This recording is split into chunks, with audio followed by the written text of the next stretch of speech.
வணக்கம் மாணவர்களே, உங்கள் எல்லோரையும் ரோஜா தோட்டம் சேனலுக்கு அன்போடு வரவேற்கிறேன்.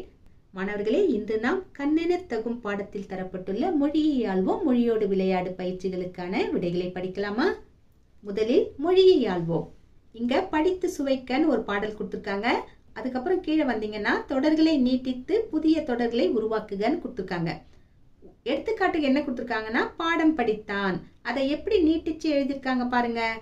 வகுப்பில் பாடம் படித்தான், தமிழ் வகுப்பில் பாடம் படித்தான், நேற்று தமிழ் வகுப்பில் பாடம் படித்தான், அவன் நேற்று தமிழ் வகுப்பில் பாடம் படித்தான். இப்படி கொஞ்சம் கொஞ்சமா பில்டப் பண்ணிக்கிட்டே போயிட்டாங்க. இதே மாதிரி கொடுக்கப்பட்டிருப்பதை நாம எழுதணும். என்ன கேட்டிருக்காங்க நம்ம கிட்ட? மழை பெய்தது. இந்த தொடரை நாம நீட்டிச்சு எழுதிக்கிட்டே போகணும். மழை பெய்ததுக்கு நான் 2 வகையான விடைகளை கொடுக்குறேன். உங்களுக்கு எது எளிதுன்னு நினைக்கிறீங்களோ அதை எடுத்துக்கோங்க. சரிங்களா? மழை பெய்தது, கனமழை பெய்தது, தொடர்ந்து கனமழை பெய்தது, நேற்று தொடர்ந்து கனமழை பெய்தது, சென்னையில் நேற்று தொடர்ந்து கனமழை பெய்தது. இது ஒன்று. இன்னொன்று எப்படி எழுதலாம்? மழை பெய்தது, ஆலங்கட்டி மழை பெய்தது, இடியுடன் ஆலங்கட்டி மழை பெய்தது, நேற்று இடியுடன் ஆலங்கட்டி மழை பெய்தது, கொடைக்கானலில் நேற்று இடியுடன் ஆலங்கட்டி மழை பெய்தது. எது எளிதா இருக்குன்னு நினைக்கிறீங்களோ அதை உபயோகப்படுத்திக்கலாம். அடுத்தது என்ன கேட்டிருக்காங்க? கீழ் குறிப்பிட்டுள்ள நம் தலைவர்களின் பிறந்த நாளுக்குரிய விழாவை தேர்ந்தெடுத்து எழுதுக. அடைப்புக்குறிக்குள்ள குழந்தைகள் நாள், மாணவர் நாள், ஆசிரியர் நாள், தேசிய இளைஞர் நாள், கல்வி வளர்ச்சி நாள், இதையெல்லாம் கொடுத்துருக்காங்க. காமராசர், இவருடைய பிறந்த நாளை நாம என்னன்னு சொல்லுவோம்? கல்வி வளர்ச்சி நாள்னு அழைப்போம் இல்லையா? இதே மாதிரி மற்றவைகளை எழுதணும். தொடர்ந்து சொல்லிக்கிட்டே வரேன், குறிச்சுக்கோங்க. காமராசர் கல்வி வளர்ச்சி நாள், எஸ் ராதாகிருஷ்ணன் ஆசிரியர் நாள், அப்துல் கலாம் மாணவர் நாள், விவேகானந்தர் தேசிய இளைஞர் நாள், ஜவஹர்லால் நேரு குழந்தைகள் நாள். அடுத்து என்ன கேட்டிருக்காங்க? இருபொருள் தரக்கூடிய சொற்களை பயன்படுத்தி சொற்றொடர்கள் அமையுங்கள். இங்க அடைப்புக்குறிக்குள்ள நூல், மாலை, 6 படி இதெல்லாம் கொடுத்துருக்காங்க. எடுத்துக்காட்டு கொடுத்துருக்காங்க பாருங்க. ஆடை தைக்க உதவுவது நூல், இது ஒரு தொடர். மூதுரை ஓர் அறநூல், இது 2வது தொடர். நூலை வச்சு அவங்க 2 தொடர்களை கொடுத்துட்டாங்க. மீதமுள்ளவைகளை நாம எழுதணும். அடுத்தது மாலை. 2 தொடர்களை எழுதுவோமா? இன்று மாலை கோயிலுக்கு போகிறேன், இது ஒரு தொடர். இன்னொன்று பூமாலை தொடுப்பது எனக்கு மிகவும் பிடிக்கும், 2 தொடர் எழுதிட்டோம். அடுத்தது 6. வைகை ஆறு மேற்கு தொடர்ச்சி மலையில் உற்பத்தியாகிறது, இது ஒரு தொடர். இன்னொன்று நான் மாலை 6 மணிக்கு வீட்டு பாடங்களை செய்ய ஆரம்பிப்பேன், இது இன்னொரு தொடர். அடுத்தது படி. தினம் ஒரு திருக்குறளை படி, இது ஒரு தொடர்.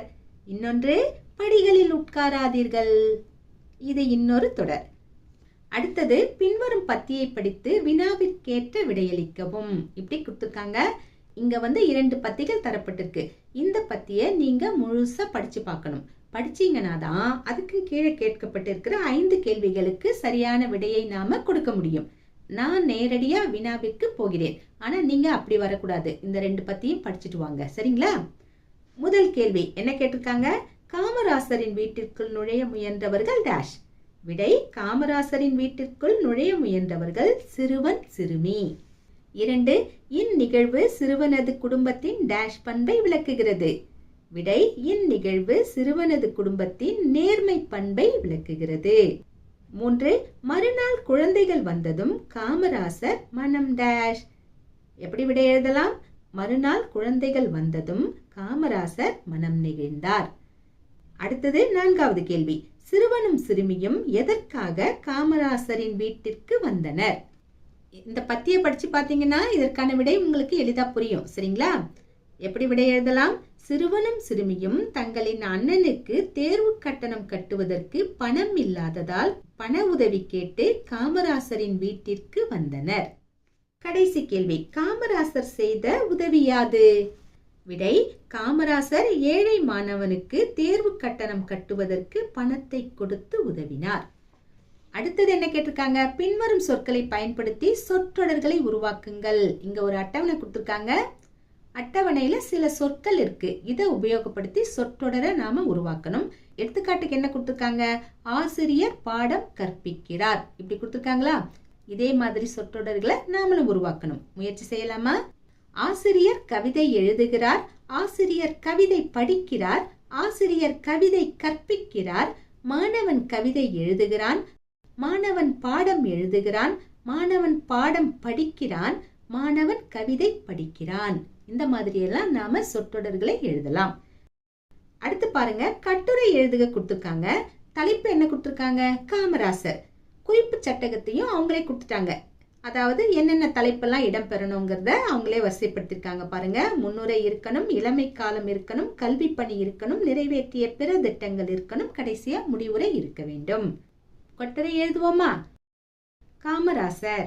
முன்னுரை. காமராசர் 1903ஆம் ஆண்டு ஜூலை மாதம் 15ஆம் நாள் விருதுப்பட்டியில் சிவகாமி அம்மாளுக்கும் குமாரசாமி நாடாருக்கும் மகனாக பிறந்தார். எளிமைக்கும் நேர்மைக்கும் உதாரணமாக திகழ்ந்த காமராசருக்கு பெருந்தலைவர், படிக்காத மேதை, கர்ம வீரர், கருப்பு காந்தி, ஏழை பங்காளர், தலைவர்களை உருவாக்குபவர் என பல சிறப்பு பெயர்கள் உள்ளன. காமராசரை பற்றி மேலும் பல தகவல்களை இக்கட்டுரையில் காண்போம். அடுத்து என்ன தலைப்பு? இளமை காலம். சிறிய வயதிலேயே தந்தையை இழந்ததால் பள்ளி படிப்பை தொடர முடியவில்லை. உறவினர்களின் கடைகளில் வேலை பார்த்து பொருளீட்டினார். அப்போதிலிருந்தே அவருக்கு அரசியலில் ஆர்வம் ஏற்பட்டது. காந்தியின் கருத்துகளால் ஈர்க்கப்பட்டார். ஒத்துழையாமை இயக்கத்தில் பங்கேற்றார். விடுதலை போராட்ட நிகழ்வுகளில் பங்கேற்றதால் 6 முறை சிறையில் அடைக்கப்பட்டார். ஏறத்தாழ 3000 நாட்களுக்கு மேல் சிறையில் அடைக்கப்பட்டிருந்தார். அடுத்த தலைப்பு கல்வி பணி. காமராசர் முதலமைச்சராக பதவியேற்றவுடன் இலவச கட்டாய கல்வி சட்டத்தை தீவிரமாக நடைமுறைப்படுத்தினார். ஏற்கனவே மூடப்பட்டிருந்த 6000 பள்ளிகளை மீண்டும் திறந்தார். புதியதாக 12000 பள்ளிகளை கட்டினார். இலவச மதிய உணவு திட்டத்தை கொண்டு வந்தார். பள்ளி சீருடை திட்டத்தை தொடங்கினார். பல கிளை நூலகங்களை கொண்டு வந்தார். பல பொறியியல் கல்லூரிகள், மருத்துவக் கல்லூரிகள், கால்நடை மருத்துவக் கல்லூரிகள், ஆசிரியர் பயிற்சி நிறுவனங்களை தொடங்கினார். இவ்வாறு காமராசரின் கல்வி பணியை சொல்லிக்கொண்டே போகலாம். எனவேதான் பெரியார் காமராசரை கல்விக்கண் திறந்தவர் என்று பாராட்டினார். நாமும் அவருடைய பிறந்த நாளை கல்வி வளர்ச்சி நாளாக கொண்டாடி மகிழ்கிறோம். நிறைவேற்றிய பிற திட்டங்கள்: நெய்வேலி பழுப்பு நிலக்கரி நிறுவனம், பெரம்பூர் ரயில் பெட்டி தொழிற்சாலை, ஆவடி கனரக தொழிற்சாலை, திருச்சி பாரத் மிகுமின் நிறுவனம், கல்பாக்கம் அணுமின் நிலையம், ஊட்டி பிலம் தொழிற்சாலை, பவானி கால்வாய் திட்டம், காவிரி டெல்டா வடிகால் திட்டம், மணிமுத்தாறு, வைகை, அமராவதி, சாத்தனூர், கிருஷ்ணகிரி, ஆரணியாறு திட்டங்கள், மாத்தூர் தொட்டிப்பால திட்டம் போன்ற பல திட்டங்களை காமராசர் நிறைவேற்றினார். முடிவுரை. காமராசர் 1975ஆம் ஆண்டு அக்டோபர் மாதம் 2ஆம் நாள் இவ்வுலகை விட்டு மறைந்தார். மத்திய அரசு 1976ஆம் ஆண்டு காமராசருக்கு பாரத ரத்னா விருது வழங்கி கௌரவித்தது. மக்கள் நலனையே முதன்மை நோக்கமாக கொண்ட காமராசரை என்றும் நன்றியோடு நினைவு கூர்வோம். அடுத்தது மொழியோடு விளையாடு. கல்விக்கண் திறந்த காமராசர். இத்தொடரில் உள்ள எழுத்துக்களை மட்டும் பயன்படுத்தி புதிய சொற்களை உருவாக்குங்கள். எடுத்துக்காட்டு கண், இந்த மாதிரி கொடுத்துருக்காங்க. நாம மற்ற சொற்களை எழுதணும். முயற்சி செய்யலாமா? கல்வி, கல், கால், கவி, காவி, கான், திற, மர, மறந்த, சதி, விதி, மதி, கதி, மண், விண், வில், மகாகவி, தவிர். இந்த சொற்கள் மட்டுமல்ல, நீங்க இன்னும் கூர்ந்து கவனிச்சீங்கன்னா இன்னும் நிறைய சொற்களை எழுதலாம். அடுத்தது சொற்களை இடம் மாற்றி சரியான தொடர்களை எழுதுக. முதல்ல என்ன கொடுத்திருக்காங்க? கற்க, போற்றி, கல்வியை வேண்டும், இப்படி கொடுத்திருக்காங்க. சொற்கள் இடம் மாறி இருக்கு. இத பொருள் புரியும்படியா சரியான வகையில நாம வரிசைப்படுத்தணும். எப்படி எழுதலாம்? கல்வியை போற்றி கற்க வேண்டும். அடுத்தது பயனை கூடாது, கற்றதன் மறக்க. இதை எப்படி எழுதலாம்? கற்றதன் பயனை மறக்க கூடாது. அடுத்தது ஒருவன் விழுந்தான், மாணவன் மயங்கி. இதை எப்படி எழுதுவது? மாணவன் ஒருவன் மயங்கி விழுந்தான்.